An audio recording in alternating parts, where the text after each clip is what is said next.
सो दोस्तों welcome in discover Rajasthan keep discover keep learn. देखो RPSC ईओआरओ में आज अपने करेंगे कौन सी क्लास, पर्यटन की।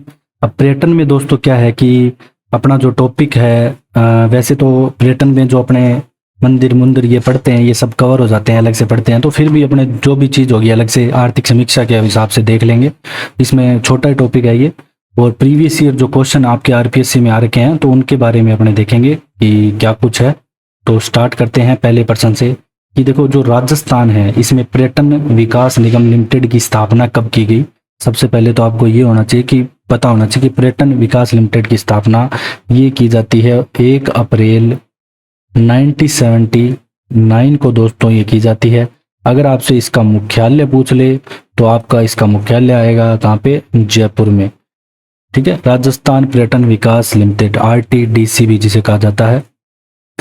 अब चलते हैं नेक्स्ट क्वेश्चन पे। अगला क्वेश्चन है कि पर्यटन की दृष्टि से स्वर्णिम एक त्रिभुज बनाया गया था जिसे गोल्डन ट्रायंगल भी कहते हैं, तो उसके अंतर्गत मतलब कौन कौन सी जगह आती है। तो उसमें देखो वैसे राजस्थान का जयपुर आता है, और त्रिभुज में आती है जयपुर, आगरा, दिल्ली। ये आपके प्रश्न क्या पूछा जा चुका है क्योंकि इसमें जयपुर आ रहा है ना, इसलिए। अब अगला प्रश्न है आपका कि राजस्थान में एक मरु त्रिकोण और बनाया गया है, यहाँ पे कौन कौन से जिले सम्मिलित है मरु त्रिकोण के राजस्थान में। तो जोधपुर है, जैसलमेर है, और आपके आ जाएगा बीकानेर। ये मोस्ट इंपॉर्टेंट है, ध्यान रखना। जोधपुर, जैसलमेर और बीकानेर, इसके नाम याद रखना सब तीनों के। अब ऊंट महोत्सव पूछा गया है कि ऊंट महोत्सव कहाँ पे बनाया जाता है। तो दोस्तों जो बीकानेर है ना, यहाँ पे बनाया जाता है ऊंट महोत्सव।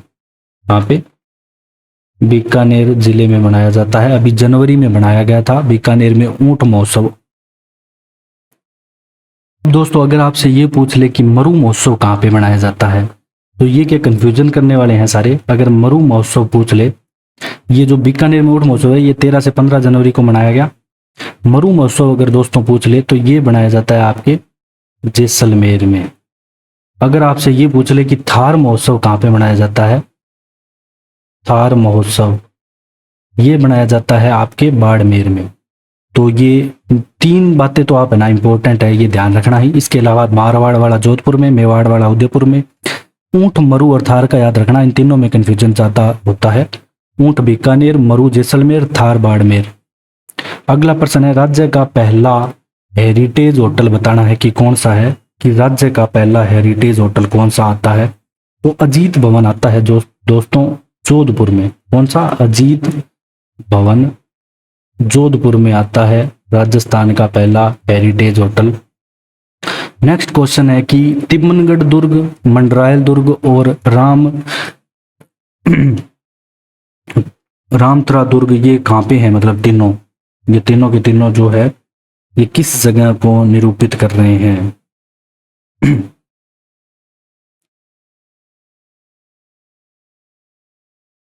दोस्तों ये निरूपित कर रहे हैं करौली जिले को। कहाँ पे, करौली जिले में स्थित है। ये सारे अपने को पता होना चाहिए, बाकी अपनों ने जब दुर्ग पढ़े थे अच्छे से डिटेल से तो वहां पे किए थे। और अगला प्रश्न आपका आता है, ये क्या है कि पहले 2016 में पूछा गया था, फिर 2020 में आया था, तो आ सकता है ये क्वेश्चन, इसलिए अपने को इसकी जो फुल फॉर्म है ना ये पता होना चाहिए, ये एग्जाम में आती है। तो जो प्रसाद की फुल फॉर्म आपकी आ जाएगी वो होगी पिलग्रिमेज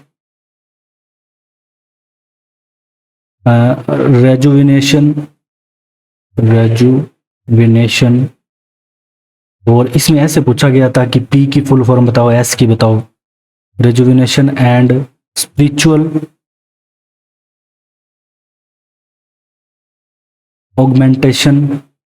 ऑगमेंटेशन ड्राइव। तो ये आती है दोस्तों आपके जो प्रसाद है इसकी फुल फॉर्म। ये पूरे देश में पर्यटन को बढ़ावा देने के लिए 14-15 में शुरुआत की गई थी। तो इसकी जो शुरुआत है ये कब की गई थी, 2014-15 में इसकी शुरुआत की गई थी। और अजमेर को पहले लिया गया था प्रारंभिक में, ठीक है, तो ये ध्यान रखना, इसमें अजमेर को लिया गया था पहले। तो अजमेर शामिल था प्रारंभ में। अब चलते हैं अगले प्रश्न पे कि महाराणा जगजीत सिंह द्वारा 17वीं शताब्दी में जगनिवास को किस होटल में परिवर्तित किया गया है? तो लेक पैलेस के नाम से जाना जाता है। लेक पैलेस, लेक पैलेस के नाम से जाना जाता है ये होटल लेक पैलेस। अब नेक्स्ट क्वेश्चन है, जयपुर का जो जंतर मंतर है उसको यूनेस्को विश्व धरोहर स्थल में कब घोषित किया गया? तो जो 2010 में इसको घोषित किया गया। और भी जैसे जयपुर का परकोटा भी आता है दोस्तों इसमें, ठीक है। और जयपुर का आमेर का किला आता है, 6 किले किए गए थे, मैंने आपको पहले करवा दिया ये किलो वाला क्वेश्चन, ठीक है। ये जयपुर की जो सौर वेधशाला आती है। और इसके अलावा जो किए गए अभयारण्य भी किए गए हैं, जब हम पढ़ेंगे तो वहां मैं आपको बताऊंगा। अब जो अगला प्रश्न आता है, विनायका, हाथीगोड़ा और कोलवी की जो बुद्ध की गुफाएं हैं ये किस जिले में है? तो ये दोस्तों आती है आपके झालावाड़ जिले में। कहाँ पे? झालावाड़ जिले के अंतर्गत आती है ये गुफाएं, बुद्धकालीन गुफाएं। और कोलवी की गुफाएं 45 है टोटल, तो ये झालावाड़ में आती है, इतना याद रख लेना। तालाब एसाई कहाँ पे स्थित है ये बताना है। देखो दोस्तों धौलपुर के पास है ये। कहाँ पे? यहाँ पे कैसे आ गया, 1 सेकेंड। तो इसका झालावाड़ कर लेना, थोड़ा सा टेक्निकल प्रॉब्लम आ गई इसमें। और जो तालाब एसाई है ये दोस्तों धौलपुर में स्थित है आपके। और किसके द्वारा इसका निर्माण करवाया गया? शाहजहां के लिए निर्माण करवाया गया था, शिकार स्थल के लिए, शूटिंग के लिए, फिरोज शाह के द्वारा। तो इसका निर्माण किसने करवाया था? फिरोज शाह ने, फिरोज शाह के द्वारा इसका निर्माण करवाया गया था, शाहजहां के शूटिंग शाटिंग करने के लिए। अब देखो कौन सा विभाग है जो वरिष्ठ नागरिक तीर्थ यात्रा योजना चल रही है, अभी भी चल रही है? तो देवस्थान विभाग आता है दोस्तों, देवस्थान विभाग के द्वारा ये चलाई जा रही है। अगला प्रश्न है, हाथी महोत्सव का आयोजन दोस्तों आमेर में आपको सबसे ज्यादा हाथी मिलेंगे, तो आमेर में किया जाता है हाथी महोत्सव का आयोजन, ठीक है। जयपुर में, मतलब जयपुर भी आ सकता है, आमेर में, जयपुर में हाथी महोत्सव का आयोजन यहाँ पे किया जाता है। तो जयपुर याद रख लेना, बस जयपुर जिले में होता है इसलिए। और मार्च माह में होता है, कौन से महीने में? फाल्गुन में या मार्च में? हाथी महोत्सव का आयोजन मार्च में होता है। अब जो राजस्थान की पर्यटन नीति है 2020 की, ये कब लागू हुई? तो दोस्तों ये 9 सितंबर, इसकी डेट याद होनी चाहिए आपको, 9 सितंबर 2020 को हुई, बार बार एग्जाम में आ चुकी है। ये जितनी भी नीतियां हैं सभी की याद होनी चाहिए। अब मोस्ट इंपॉर्टेंट प्रश्न आता है कि राजस्थान में पर्यटन को उद्योग का दर्जा किस वर्ष मिला?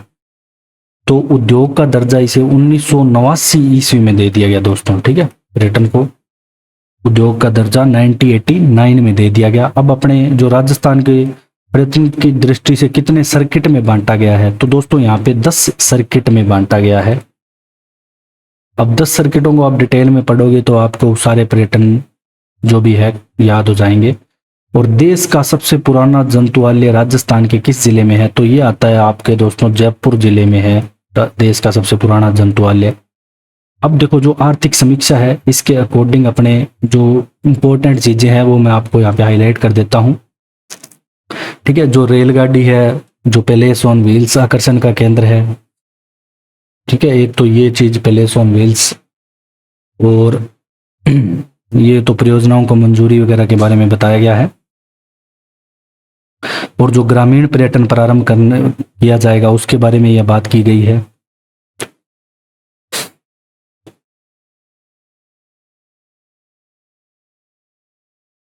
और जो राजस्थान दिवस है अपना 30 मार्च को बनाया जाता है, ये 30 मार्च आपको ध्यान रखना है। जो इस टाइम क्या है कि राजस्थान का वर्तमान स्वरूप अस्तित्व में आया था, तो इसलिए राजस्थान दिवस मनाया जाता है।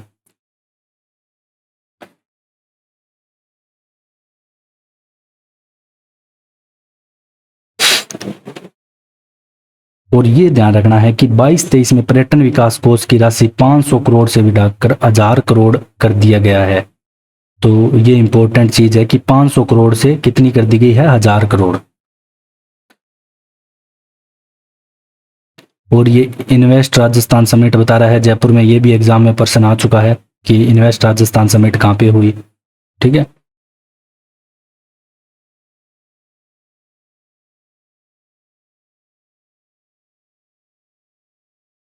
तो जो विश्व पर्यटन दिवस है दोस्तों, ये 27 सितंबर को बनाया जाता है। ठीक है, तो ये जयपुर में कार्यक्रम आयोजित किए गए, लेकिन अपने को ये याद रखना है कि 27 सितंबर को विश्व पर्यटन दिवस यहाँ पे बनाया जाता है, इतना याद रख लेना। और एक अंतर्राष्ट्रीय सूफी संगीत समारोह जहान ए खुसरो का आयोजन किया गया, कहाँ पे? अल्बर्ट हॉल जयपुर में किया गया 19 से 20 नवंबर 2022 को, ये भी याद रखना है आपको। और G20 की जो शेरपा बैठक है ये उदयपुर में हुई। ठीक है, और रणकपुर में 4 से 7 सितंबर तक। तो ये जो शेरपा बैठक का आयोजन किया गया है उदयपुर में, तो ये आपको पता होना चाहिए, बहुत मोस्ट इंपॉर्टेंट है एग्जाम की दृष्टि से। अब जो मोस्ट इंपॉर्टेंट बात आती है, राजस्थान की फिल्म पर्यटन प्रोत्साहन नीति कौन सी है 2022? तो एक तो यही याद रखना है कि 2022 में फिल्म पर्यटन प्रोत्साहन नीति है। ठीक है, और लागू कब हुई? 18 अप्रैल 2022 को लागू हुई। तो ये 18 अप्रैल 2022 की डेट भी आपको पूरी याद होनी चाहिए अच्छे से। इसमें क्या है कि कुल उत्पादन जो लागत आएगी 2 करोड़ तक का, उसमें 15% अनुदान दिया जाएगा राज्य सरकार के द्वारा। और 30 नवंबर 2022 को राजस्थान ग्रामीण पर्यटन योजना 2022 लागू कर दी गई। तो ये भी पूछा जा सकता है कि ग्रामीण पर्यटन जो योजना है 2022, ये कब लागू की गई? 30 नवंबर 2022। तो 18 अप्रैल 2022 को तो फिल्म वाली होगी, फिल्म पर्यटन प्रोत्साहन, और 30 नवंबर को कौन सी होगी? ग्रामीण पर्यटन योजना लागू होगी। अब इसके तहत ग्रामीण में क्या करेंगे कि 25 लाख तक का यहाँ पे ऋण मिलेगा, तो 8% तक की सब्सिडी दी जाएगी, और 9% की मुख्यमंत्री लघु उद्योग प्रोत्साहन योजना के तहत यहाँ पे दी जाएगी। और 1 करोड़ का अगर निवेश करोगे तो 10 वर्ष तक मतलब SGST का 100% पुनर्भरण मिलेगा। आप बस ये योजना की डेट याद रख लेना। ग्रामीण पर्यटन जो योजना है ये 30 नवंबर 2022 को लागू हुई। अब जो आता है नेक्स्ट, जो प्रमाण पत्र वगैरह जारी किए गए। ठीक है, 67 फिल्म डॉक्यूमेंट्री विज्ञापन, ये इतना इंपॉर्टेंट नहीं है। 38 मेलों उत्सवों का आयोजन किया गया। ठीक है, ये भी इतना कोई इंपॉर्टेंट नहीं है। जो भी इंपॉर्टेंट चीज होगी मैं बता दूंगा आपको। तो वागड़ में डूंगरपुर बांसवाड़ा आता है, सभी को पता है, ये तो आराम से आप कर ही दोगे। और ये जोगेश्वर धाम कहाँ पे है? नावा में है, ये याद रखना। ठीक है, सुइया धाम चोडन याद रखना है। बाड़मेर में पर्यटन विकास कह रहे हो तो बस ये 2 धाम के नाम याद रख लेना। जोगेश्वर धाम कहाँ पे है? नावा में, और सुइया धाम चोटन बाड़मेर में है। रामगढ़ क्रेटर 12 में है, सभी को पता है। ठीक है, जियो हेरिटेज पर्यटन स्थल है, जो कि उल्का पिंड द्वारा बनी गई झील है ये। नेक्स्ट स्लाइड में चलते हैं अपने।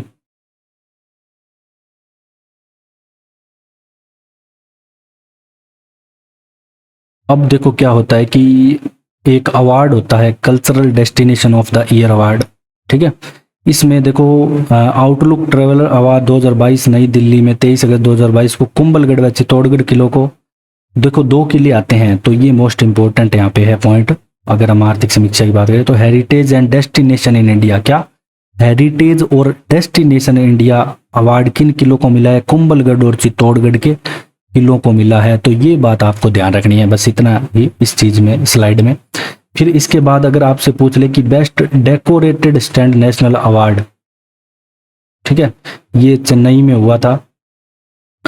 और इसके बाद जो अहमदाबाद में ये अवार्ड बताए गए हैं कि कहाँ पे कौन सा हुआ। एक डेस्टिनेशन वेडिंग का और मिला था, वो उदयपुर को मिला था। ठीक है,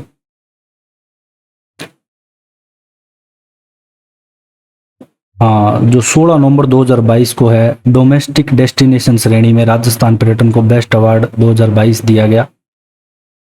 और ये इतना इम्पोर्टेंट नहीं है, पुरातत्व संग्रहालय इसमें। ठीक है, फतेहगढ़ का किला याद रख लेना। ठीक है, ये क्या है कि एग्जाम में यही पूछ लेता है यहाँ से, जो आर्थिक समीक्षा में देता है। पन्ना लाल शाह का तालाब कहाँ पे है? खेतड़ी झुंझुनू में। ये भी पट्टों की हवेली कहाँ पे है? जैसलमेर में। शिव मंदिर बावड़ी कहाँ पे है? जोधपुर में। मोस्ट इंपॉर्टेंट है ये वाला पॉइंट, ये वाले जी सारे पॉइंट है इंपॉर्टेंट है। ठीक है, कुमेर भरतपुर तालाब ईसाई मैंने अभी आपको बताया जोधपुर, ठीक है। तो फलोदी फोर्ट जोधपुर, डीग का किला भरतपुर। तो ये सारे इंपॉर्टेंट है हो जाते हैं जो आपकी आर्थिक समीक्षा में जो बातें बताई जाती है। तो ये वाला पॉइंट आप जरूर पढ़ के जाना पूरा एग्जाम में। और अगली स्लाइड में अपने देखते हैं कि जो कला संस्कृति है, जवाहर कला केंद्र कहाँ पे है, जयपुर में है, सभी को पता है, ठीक है।